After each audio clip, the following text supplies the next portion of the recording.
اور بار بار مانگنا دراصل اللہ پر یقین ہے اور محبت کی علامت ہے، کمزوری نہیں۔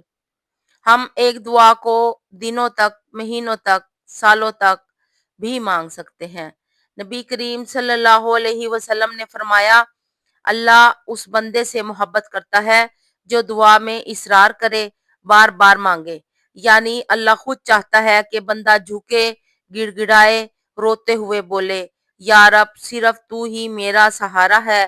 تو جب اللہ خود چاہتا ہے کہ ہم مانگتے رہیں تو پھر دعا کبھی بھی چھوڑنی نہیں چاہیے۔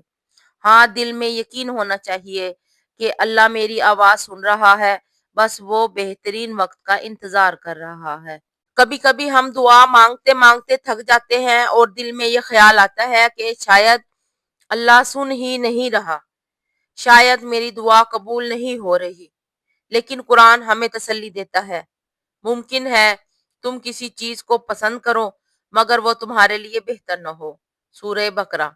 یعنی کبھی کبھی جو ہم چاہتے ہیں وہ ہمارے حق میں ہوتا ہی نہیں، صرف اللہ جانتا ہے کہ کب دینا ہے، کیا دینا ہے اور کس سے بچانا ہے۔ اس لیے دیر ہونا اللہ کی حکمت ہے، دعا کا رد ہونا نہیں۔ دعا صرف اس وقت چھوڑنی چاہیے جب دل خوب سمجھ جائے کہ اللہ نے اس کے بدلے مجھے کوئی بہتر راستہ کھول دیا ہے۔ لیکن مایوسی میں، غصے میں یا دل برداشتہ ہو کر دعا چھوڑ دینا یہ غلط ہے۔ نبی کریم صلی اللہ علیہ وسلم نے فرمایا، اللہ اس شخص کی دعا قبول نہیں کرتا جو جلدی مایوس ہو کر دعا چھوڑ دیتا ہے۔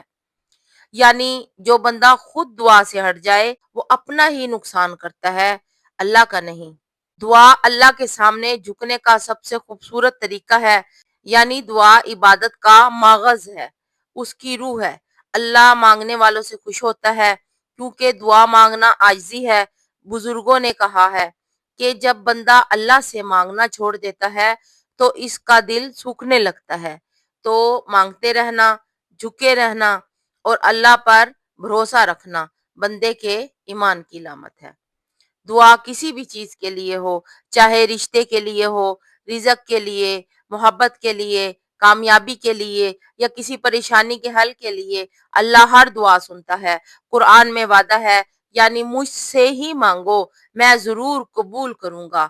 اللہ کبھی آواز واپس نہیں کرتا۔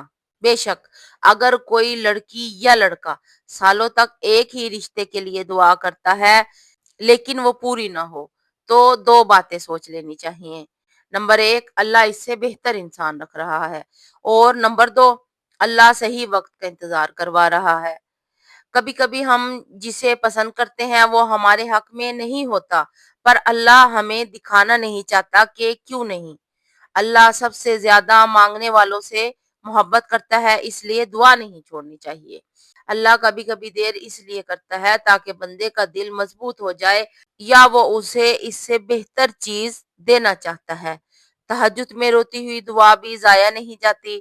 نبی کریم صلی اللہ علیہ وسلم نے فرمایا، اللہ کے نزدیک دعا میں بہنے والا ایک آنسو بھی ضائع نہیں ہوتا۔ اللہ سب لکھ رہا ہے، سب سن رہا ہے۔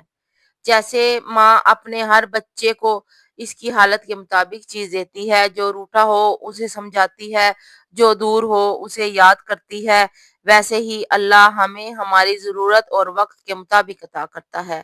ماں بھی کبھی ہر چیز فوراً نہیں دیتی، لیکن اس کا مقصد محبت ہی ہوتا ہے۔ اللہ تو ماں سے 70 گنا زیادہ محبت کرنے والا ہے۔